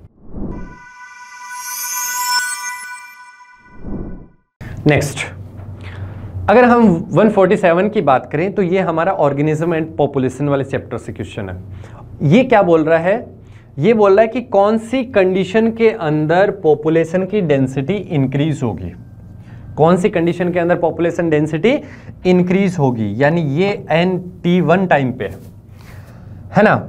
और हमने बात करा ये है पॉपुलेशन जो T0 टाइम पे स्टार्टिंग में, या हम ऐसे बोल सकते हैं ये T+1 टाइम पे बोल सकते हैं, इसको T1 टाइम पे बोल सकते हैं। फिर हमने बात करी कि अगर बर्थ रेट प्लस इमाइग्रेशन है ना, birth rate plus immigration minus death plus immigration, ये फॉर्मूला होता है कि पॉपुलेशन डेंसिटी कैसे चेंज होती है। बात आती है इसकी पहली कंडीशन, अगर बर्थ और इमाइग्रेशन यानी जन्म लेने वाले और बाहर से किसी हैबिटेट के अंदर आने वाले ऑर्गेनिज्म के नंबर ज़्यादा हो, किसके कंपैरिजन में, डेथ और इमाइग्रेशन यानी मरने वाले और बाहर जाने वाले से, तो पॉपुलेशन डेंसिटी हमेशा क्या होगी, इंक्रीज होगी। लेकिन अगर मैं बोलूं कि बर्थ प्लस इमाइग्रेशन की वैल्यू डेथ प्लस इमाइग्रेशन से क्या हो, कम हो तो पॉपुलेशन डेंसिटी बढ़ेगी या पॉपुलेशन डेंसिटी कम हो जाएगी, तो पॉपुलेशन डेंसिटी क्या हो जाएगी, कम। और अगर मैं बात करूं कि इन दोनों की वैल्यू क्या हो, इक्वल हो, अगर वैल्यू इक्वल हो तो पॉपुलेशन डेंसिटी ना बढ़ेगी ना कम होगी, यानी आप क्या बोल सकते हो, कांस्टेंट होगी। ठीक है, और कांस्टेंट हमेशा पॉपुलेशन डेंसिटी कांस्टेंट रहती नहीं है ना, वेरी करती रहेगी। तो बोल रहे हैं कि हमें क्या देखना है कि पॉपुलेशन डेंसिटी इंक्रीज कब होगी, जब B प्लस आई की वैल्यू डेथ प्लस इमाइग्रेशन से क्या होगी, ज्यादा। क्या बोल रहा है, death exceed number of birth and also number of immigration equal the number of immigration, यानी death exceed number of birth and also number of immigration equal to immigration, यानी ये बोल रहा है बर्थ के नंबर बराबर हो डेथ के और इमाइग्रेशन के नंबर हो इमाइग्रेशन के बराबर, तो पॉपुलेशन में कोई चेंज ही नहीं आएगा, कांस्टेंट रहेगी। फिर बोल रहा है बर्थ प्लस इमाइग्रेशन, क्या बोल रहा है, birth plus immigration equal number of death plus immigration, death plus immigration, तो क्या इस टाइम में पॉपुलेशन इंक्रीज होगी डिक्रीज होगी, नो, कांस्टेंट रहेगी। फिर बोल रहा है birth plus immigration, birth plus immigration is more than number of death plus immigration, death plus immigration से, तो ऐसा तो कोई कॉन्सेप्ट है ही नहीं, इसमें पॉपुलेशन क्या होगी, ना तो इंक्रीज होगी ना डिक्रीज। फिर बोल रहा है birth plus immigration, birth plus immigration is more than the number of death plus immigration, death और इमाइग्रेशन से क्या हो, ज्यादा हो, तो पॉपुलेशन साइज क्या होगा, इंक्रीज होगा। तो यानी नंबर 4 में क्या होगा, पॉपुलेशन साइज क्या हो रही है, इंक्रीज हो रही है, पॉपुलेशन डेंसिटी इंक्रीज हो रही है। तो कौन सा ऑप्शन जाएगा हमारा, 4th ऑप्शन।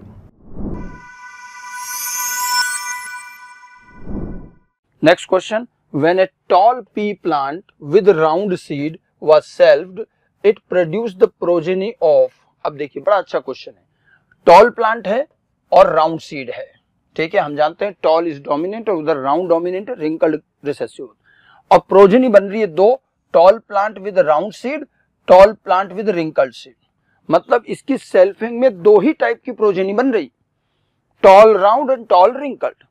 तो ये पूछ रहा है कि identify the genotype of this parental plant, कि इसका जीनोटाइप क्या होना चाहिए, ठीक है। सेल्फिंग करेंगे और 2 ही टाइप की प्रोजेनी चाहिए। अब थोड़ा सा अगर आप कॉमन सेंस लगाएं, आप देखिए प्रोजेनी में टॉल ही आ रहा है, ड्वार्फ नहीं आ रहा। सेल्फिंग के बाद भी टॉल आ रहा है, ठीक है, तो इसका मतलब इसमें स्मॉल टी नहीं है। तो इसका मतलब जो ये टॉल प्लांट है डेफिनेटली ये कैपिटल टी रहा होगा, तभी आप इसकी सेल्फिंग करोगे तो हमेशा टॉल आएगा। अगर ये कैपिटल टी स्मॉल टी होता तो फिर तो ड्वार्फ भी आता, और ड्वार्फ है नहीं, दोनों में टॉलनेस है। अच्छा इधर देखो राउंड भी आ रहा है, रिंकल्ड भी आ रहा है। राउंड और रिंकल्ड दोनों आ रहा है, जबकि पेरेंट राउंड है। पेरेंट राउंड है लेकिन प्रोजेनी में रिंकल्ड आ रहा है। इसका मतलब ये तभी पॉसिबल है जब पेरेंट क्या होगा, राउंड के लिए हेटेरोजाइगस होगा, यानी कि इसका जो दूसरा कैरेक्टर है कैपिटल आर स्मॉल आर होना चाहिए, ठीक है। अब इसकी अगर आप सेल्फिंग करते हैं तो प्रोजेनी सारी टॉल बनेगी, और कैपिटल आर स्मॉल आर होने की वजह से ये राउंड भी बनेगी और रिंकल्ड भी बनेगी। तो अपने आप ही आंसर आ गया अपना, ठीक है। वैसे भी देख लो ये वाला अगर जीनोटाइप, इसकी अगर आप सेल्फिंग करो तो यहां पर टॉल और ड्वार्फ भी दोनों बनेंगे, राउंड और रिंकल्ड भी बनेंगे। तो ये तो है ही नहीं अपने, तो ड्वार्फ तो है ही नहीं, तो ये तो नहीं बैठेगा, ठीक है। इधर capital T small T capital R, अगर मैं इसकी सेल्फिंग करता हूं तो यहां पर सारे राउंड बनेंगे क्योंकि कैपिटल आर है, जबकि यहाँ तो राउंड और रिंकल्ड दोनों आ रहे हैं, तो ये भी गलत, ठीक है। कैपिटल टी कैपिटल आर, इसकी सेल्फ, ये तो पूरा हो जाएगा से, इसकी सेल्फिंग करने पर तो सारे टॉल राउंड ही आएंगे, फिर रिंकल्ड तो आएगा ही नहीं, ये भी गलत। और देखिए मैंने जो जीनोटाइप बताया था ये चौथा ही हमारा आंसर होगा। इसमें सेल्फिंग करेंगे तो टॉल भी आएगा, साथ में राउंड भी आ सकता है, रिंकल्ड भी आ सकता है। तो इस क्वेश्चन का आंसर क्या हो जाएगा, 4th वन, ओके।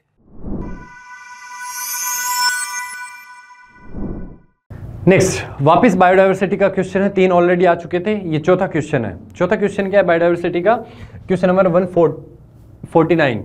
क्या बोल रहा है, एक दे रखा है आपको बायोडाइवर्सिटी हॉटस्पॉट दे रखे हैं, सेक्रेड ग्रुप्स दे रखे हैं, जोहान्सबर्ग साउथ अफ्रीका और एलियन स्पीसीज इन्वेशन। देखिए बायोडाइवर्सिटी हॉटस्पॉट की बात करें तो इंडिया में टोटल 3 बायोडाइवर्सिटी हॉटस्पॉट है। पहला वेस्टर्न घाट एंड श्रीलंका, दूसरा हिमालय, और तीसरा है इंडो बर्मा, है ना। तो हम यहाँ पे देखते हैं कि कौन सा बायोडाइवर्सिटी हॉटस्पॉट है। देखिए यहाँ पे दे रखा है वेस्टर्न घाट, तो क्या बायोडाइवर्सिटी हॉटस्पॉट क्या है, एक टाइप का, यानी कौन है, वेस्टर्न घाट। दूसरा सेक्रेड ग्रुप की बात करें तो खासी और जयंतिया की जो हिल्स है वो एक सेक्रेड ग्रुप है। या अगर मैं एमपी के जो रीजन कौन कौन से है, चंदा, बस्तर, सरगुजा, ये रीजन में क्या है, हम क्या बोल सकते हैं, सेक्रेड ग्रुप है। या अरावली, राजस्थान की जो अरावली है वो भी क्या है, सेक्रेड ग्रुप है। तो सेक्रेड ग्रुप की बात करें तो कौन है, खासी और जयंतिया हिल्स इन मेघालय, ठीक है। फिर बात करता है कि जोहान्सबर्ग साउथ अफ्रीका में 2002 के अंदर एक कन्वेंशन हुआ था, है ना, जिसको वर्ल्ड समिट बोलते हैं। तो world summit on sustainable development, ये कहाँ हुआ था, जोहान्सबर्ग साउथ अफ्रीका के अंदर हुआ था। और लास्ट बोल रहा है कि एलियन स्पीसीज कौन सी है, अगर हम इंडिया के अंदर बात करें एलियन स्पीसीज कौन सी है, पार्थेनियम, जिसकी वजह से आज बहुत सारी स्पीसीज क्या कर रही है, फेसिंग थ्रेट ऑफ एक्सटिंक्शन। तो ये क्वेश्चन, तो क्या हार है, ए का फोर्थ, सिर्फ एक से हो रहा है, ए का फोर्थ, बी का 1, सी का सेकंड और डी का थर्ड, यानी कौन सा ऑप्शन जाएगा, फर्स्ट ऑप्शन जाएगा। क्लियर, चलिए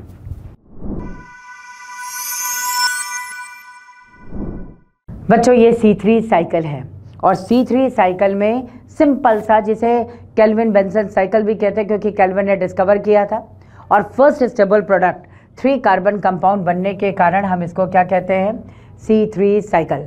अब आपको इसमें से डिफरेंट जो है कंपोनेंट्स चेक करने हैं। जब रिबिलोज 1,5 बाई फॉस्फेट, जिसे 5 कार्बन कीटो शुगर कहा जाता है, ठीक है, 5 कार्बन कीटो शुगर कहा जाता है, ये जब ये एटमॉस्फेयर से CO2 को फिक्स करता है तो प्रोसेस क्या होती है बच्चों, कार्बोक्सिलेशन। बहुत इजी डायरेक्ट क्वेश्चन है, कार्बोक्सिलेशन, ठीक है, ये हो गया कार्बोक्सिलेशन। नेक्स्ट, कार्बोक्सिलेशन के बाद जो फर्स्ट स्टेबल प्रोडक्ट बनता है दैट इज 3PGA और 3-फॉस्फोग्लिसरेट, और you can say glyceric acid. Clear है। अब आता है बच्चों next process, reduction.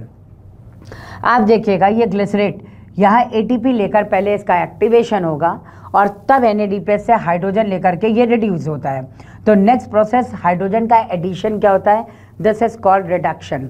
So you have to write here reduction. Second process क्या होगी बच्चों, रिडक्शन है, ये रिडक्शन प्रोसेस हो गई। ATP जब उसने लिया था तो एक्टिवेशन हुआ, जब ATP लेने के बाद जब उसने NADPH से कंबाइन करके हाइड्रोजन से रिड्यूस हुआ तो इमीडिएटली एनर्जी देखो निकल जाती है ना, फॉस्फेट के फॉर्म में, और फाइनली जो है रिडक्शन हुआ। अब रिडक्शन के बाद बनता है ट्रायोस फॉस्फेट यानी फॉस्फोग्लिसरल्डिहाइड, ये बनेगा। एक कार्बन तो वो आगे बढ़ा देगा ताकि ग्लूकोज बन सके, और बाकी के सारे रीजनरेट होकर के फिर से क्या बना देंगे, रिबेलोज 1,5 बाई फॉस्फेट। देखो 5 कार्बन 1 कार्बन 6 कार्बन हो गया, रिडक्शन हुआ, 2 मॉलिक्यूल बनते हैं यहाँ पे 3 PGA, और 2 मॉलिक्यूल में केवल 1 कार्बन आगे जाएगा और 5 कार्बन फिर से रीजनरेट होकर के क्या बनाएंगे, वापस से ribulose 1,5 bi phosphate. In short we can say it is RUBP। बस स्टेप्स आपको फाइंड करना था। पहला स्टेप क्या है, कार्बोक्सिलेशन, सेकेंड स्टेप क्या है, रिडक्शन, और थर्ड स्टेप क्या है, रीजनरेशन। आंसर चेक करते हैं, पहले देख लेते हैं। सीक्वेंस में दिया हुआ है ABC, A, B और C, ठीक है, डायरेक्ट है। तो इसको देखते हैं बच्चों, यहाँ दिया होगा A वाला कार्बोक्सिलेशन, लेकिन रीजनरेशन है तो रॉन्ग है। कार्बोक्सिलेशन, रिडक्शन, रीजनरेशन, है right answer should be third, है ना। कार्बोक्सिलेशन, रिडक्शन और रीजनरेशन सीक्वेंस पहचानना था, क्योंकि इन्होंने आपको इस तरीके से दिया है कि जल्दी में आप रीजनरेशन को रिडक्शन काउंट कर जाएं। लेकिन हमारे बच्चे भी एक्सपर्ट हैं, बिल्कुल एक्टिव होकर शायद आपने आंसर चेक किया होगा।